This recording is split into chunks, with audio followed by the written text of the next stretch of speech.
माता दी दोस्तों, आज हम सुनेंगे दुर्गा सप्तशती का 10वां अध्याय। इस अध्याय को पढ़ने से संतान के लिए सुख एवं शांति की प्राप्त होती है। संतान की सभी समस्याओं का अंत हो जाता है। संतान के सुंदर भविष्य के लिए 10वां अध्याय का पाठ अत्यंत लाभदायी है। जय माता दी। ऋषि बोले, प्राण प्रिय भाई, निशुंभ की मृत्यु देखकर, इस प्रकार सेना को भी मरता देखकर कुपित होकर शुंभ कहने लगा, अरे दुष्ट दुर्गा, बल के घमंड से गर्व मत कर। अरे अभिमानी, तू तो अन्य स्त्रियों के बल के सहारे लड़ रही है। देवी बोली, अरे दुष्ट, मैं अकेली हूँ। संसार भर में मेरे समान दूसरी है कौन? ये तो मेरी विभूतियाँ है, मुझ में ही प्रवेश कर रही है। इतना कहते ही ब्रह्माणी आदि सभी शक्तियाँ उस देवी के शरीर में समा गई। अकेली अंबिका देवी रह गई। देवी बोली, मैं अपने ऐश्वर्य शक्ति समेत अनेकों विभूतियों के रूप में यहाँ पहले विद्यमान थी। अब मैंने सभी रूप समेट लिए। अब तो अकेली मैं युद्ध में खड़ी हूँ, तू भी स्थिर हो जा।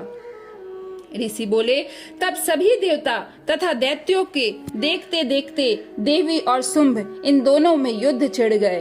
तीखे बाणों की वर्षा तथा भयंकर अस्त्र शस्त्रों से उन दोनों के युद्ध सभी लोगों के लिए भयंकर प्रतीत होने लगा। जितनी भी अंबिका दिव्य से दिव्य अस्त्र छोड़ती जाती, दैत्येंद्र उन्हें निवाह करके अस्त्रों द्वारा तोड़ता जाता।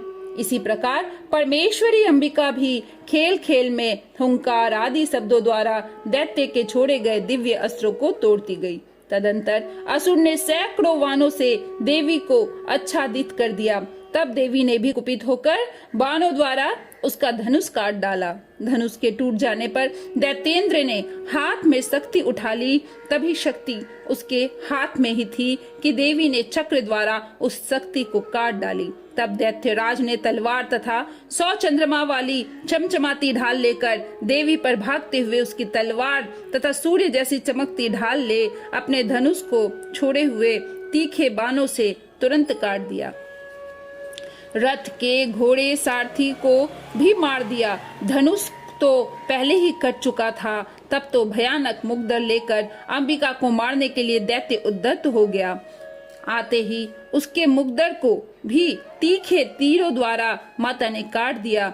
फिर भी वह दैत्य मुक्का तान कर बड़े वेग से दौड़ा आता कि उस दैत्येश्वर ने देवी के हृदय में एक मुक्का भी मार दिया।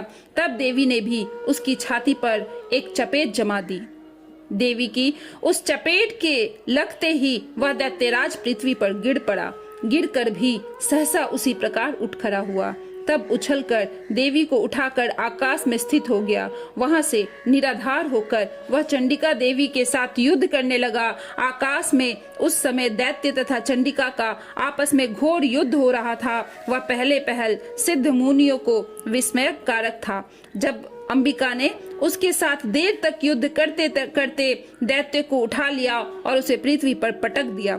देवी द्वारा पटका हुआ वह पृथ्वी पर आकर खड़ा हो गया। मुक्का तान कर वह दुष्ट देवी को मारने की इच्छा से बड़े वेग से दौड़ा।